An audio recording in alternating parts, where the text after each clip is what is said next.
Okay students, तो last video lecture में हमने ये स्टैटिक फ्रिक्शन के बारे में सीखा, उसका फॉर्मूला डिराइव किया, राइट। और यहाँ पे जो है हम कंटिन्यू काइनेटिक फ्रिक्शन और रोलिंग फ्रिक्शन देख रहे हैं, ठीक है। बट इन स्टैटिक फ्रिक्शन तो यहाँ पे देखो हमने mu S is equal last equation F S divide by normal force ये डिराइव किया है, राइट। उसका यूनिट जो है वो यूनिटलेस है, और यूनिटलेस है तो डायमेंशन फॉर्मूला नहीं मिलेगा, ओके। बट इसकी जो फिक्स वैल्यू होती है, the value of mu s, the value of mu s is always in between 0.01 to 1.5. Okay, सो ये याद रखना, ये शॉर्ट इक्वेशन में आता है, clear. the value of mu s is in always in between 0.01 to 1.5. Okay, तो ये याद रखना। तो अभी हम नेक्स्ट टॉपिक जो है वो काइनेटिक फ्रिक्शन ले रहे हैं, ओके।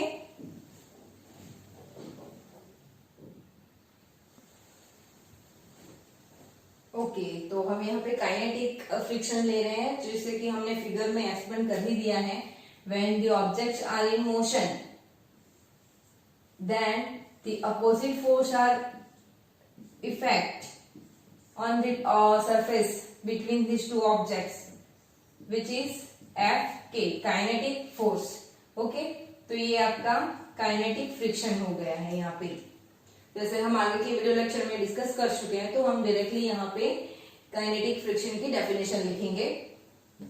तो the frictional force, the frictional force that opposes, the frictional force that opposes relative motion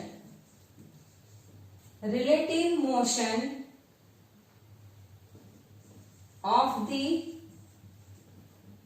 between the surface, relative motion between the surface in contact. Between the surface means the surface of this object and the surface of table, आप कोई भी imagine कर सकते हो, but between two objects is called kinetic friction. Okay, but here is the one word is IMP, relative motion. The frictional force that opposes relative motion, तो surface के साथ relative motion का अपोज जो करता है, तो उस अपोज करने के लिए जो फोर्स लगता है, to equal and opposite to the external force, which is called the kinetic friction. Okay, so kinetic friction is also proportional to the normal force. आप देख सकते हो यहाँ पे, क्लियर। जितना काइनेटिक जहां पे भी होगा तो नॉर्मल फोर्स को इफेक्ट करेगा ही। So kinetic force is equal mu k into N, same equation आएगा।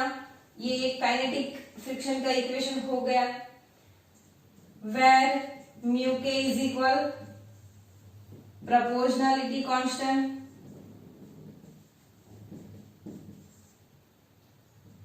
कांस्टेंट, और क्या बोल सकते हो आप, the coefficient of static friction, the coefficient of kinetic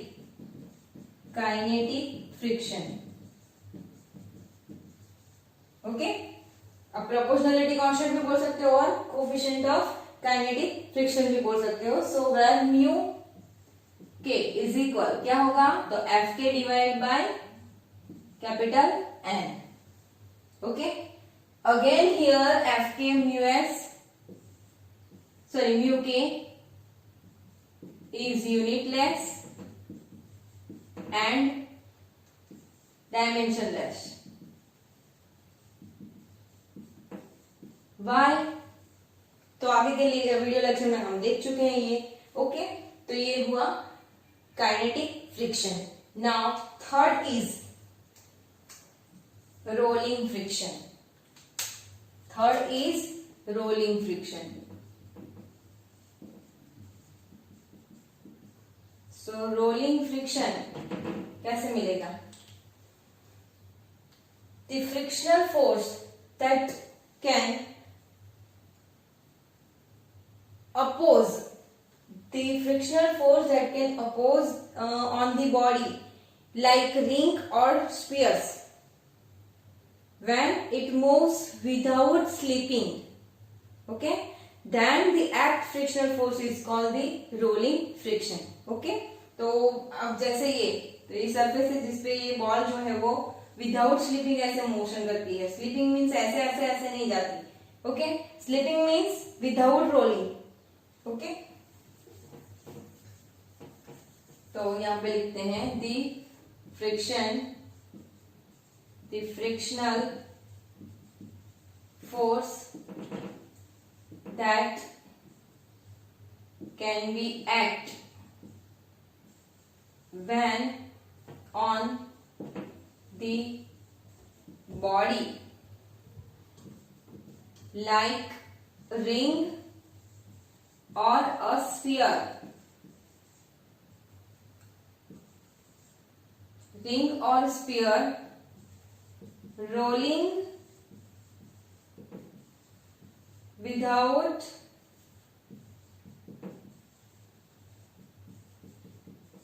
slipping.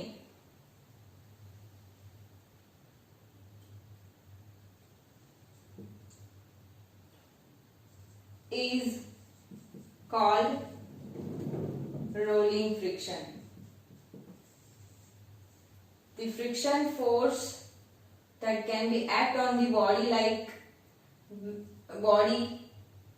ring or sphere rolling without slipping is called rolling friction. Okay, तो rolling friction का भी सेम इक्वेशन रहेगा. तो it is denoted by, sorry यहाँ पे लिखना रह गया, इट इज डिनोटेड, यहाँ पे लिख लेते हैं, it is denoted by F के, small F K, and it is denoted by small F R. Clear? So here is Fr proportional to again, and क्योंकि ये रोल ऐसे ही होगा तो नॉर्मल फोर्स तो इफेक्ट करेगा ही, where Fr is equal mu r into n. क्योंकि तीनों friction जो है एज इट इज लिखना है, सिर्फ डेफिनेशन में चेंज आएगा. where पता ही है आपको mu r क्या है, तो हम डायरेक्टली लिख लेते हैं. so mu r is equal Fr divide by n. Okay, unitless. ये सेम सेंटेंस लिख लेना, ये और ये इसके लिए. क्लियर?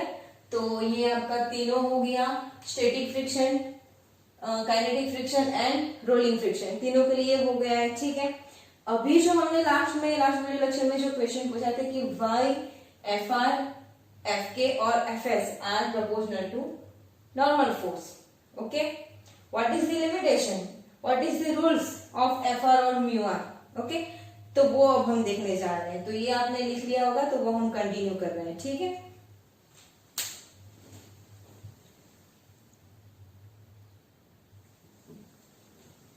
तो हम इसी में कंटिन्यूस करते हैं. ओके, तो rules for F S, F K and F R. What is the rules of F K, F R and F K and F S, F K and F R, तो वो हम देख रहे हैं. तो ये तीनों जो है फ्रिक्शन विचार, तो Fs, Fk and Fr are proportional to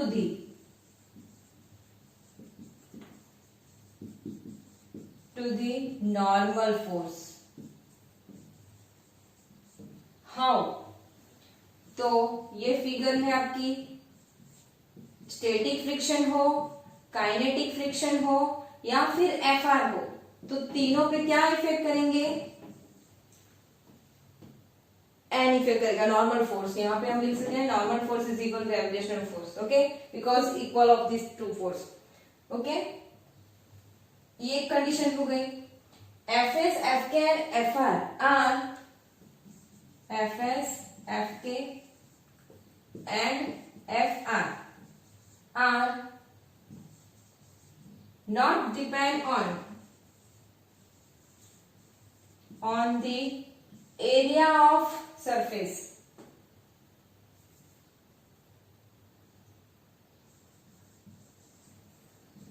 Area of surface, but depend on the types of surface. Types of surface. Clear? Fs, Fk and Fr are proportional to the normal force. Fs, Fk and Fr are not depend on the area of surface, but they depend on types of surface. Okay? And mu s, mu k and mu r are also depend on types of surface and temperature. Clear? Okay, तो ये इसके rules है, तीनों के लिए same ही है, इसलिए हमने एक साथ लिया है। थियरी में आपको जो उतना पहले लिखवाया है उतना ही लिखना है, ये इसमें नहीं लिखना है। ये आपको सिर्फ शॉर्ट क्वेश्चन के लिए काम है। ओके, तो शॉर्ट क्वेश्चन में इसकी वैल्यू आती है, जिसमें हमने बोला है कि Fs की जो वैल्यू है वो फिक्स होती है 0.01 to 1.5 between this range. Okay, तो ये फिक्स होती है। अगर आपको कोई डाउट हो तो आप हमें कांटेक्ट कर सकते हो। तब तक अच्छे से पढ़ो, इसके रिलेटेड एग्जाम्पल भी है तो वो हम नेक्स्ट वीडियो लेक्चर में काउंट करेंगे। ओके, तब तक आप अच्छे से लिख लो। दूसरा कि Fs जो है एक शॉर्ट क्वेश्चन में है, Fs जो है या फिर हमारे नॉलेज के लिए भी वो काम का है कि Fs जो है वो इम्पेंडिंग मोशन क्रिएट करता है। How? Impending motion means Fs जो है वो इम्पेंडिंग मोशन क्रिएट करता है। कैसे इम्पेंडिंग मोशन मीन्स? तो फॉर एग्जांपल मेरा जो एम है, गोल है, ये मार्कर है, मुझे यहां से वहां तक थ्रो करके ही रहना है, मतलब वहां तक लेके ही जाना है, ऐसे फेंक कर। ओके, उसको मोशन करवाना ही है। बट क्या होता है, जैसे ही मैं फोर्स के साथ ये मार्कर फेंकती हूँ, यहां से थ्रो करती हूँ, तो वो कुछ डिस्टेंस तक ही ट्रैवल करती है और रुक जाती है। मेरा जो गोल था वहां तक ये नहीं जा पाती। वाई? क्यों? तो जैसे ही ये मार्कर को फोर्स लगेगा और वो सरफेस पे गिरेगी, यहां पे देखते हैं इम्पेंडिंग मोशन मीन्स, तो ये ऑब्जेक्ट है, ठीक है, मेरा गोल है ऑब्जेक्ट को यहां से यहां तक लेके जाना। ओके, तो in initial condition I give the force of this object. Okay, तो ये फोर्स क्या होगा, यहां से यहां तक मूव करेगा और यहां पे आके रुक जाएगा, यहां तक नहीं आ पाएगा, इतना डिस्टेंस बाकी रह जाएगा, विच इज इम्पेंडिंग मोशन। तो यहाँ पे क्या इफेक्ट करेगा, तो जैसे ही फोर्स इस पे लगेगा,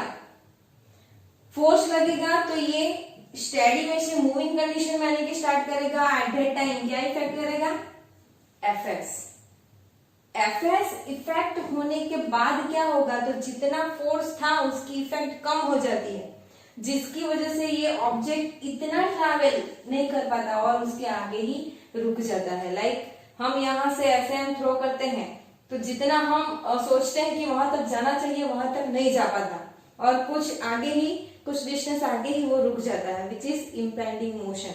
और वो कौन क्रिएट करता है, तो एफएस। क्लियर? तो ये शॉर्ट क्वेश्चन या फिर आप अपने नॉलेज के लिए भी याद रख सकते हो, बट ये रूल्स है वो शॉर्ट क्वेश्चन के लिए। क्लियर? तो हमारा यहाँ पे स्टैटिक का जो आज का टॉपिक था, व्हाट इज फ्रिक्शन, उसके टाइप्स क्लियर हुए और उसके रूल्स भी हमने कंप्लीट किए। इसके रिलेटेड एग्जांपल हम नेक्स्ट वीडियो लेक्चर में देखेंगे। क्लियर? Thank you.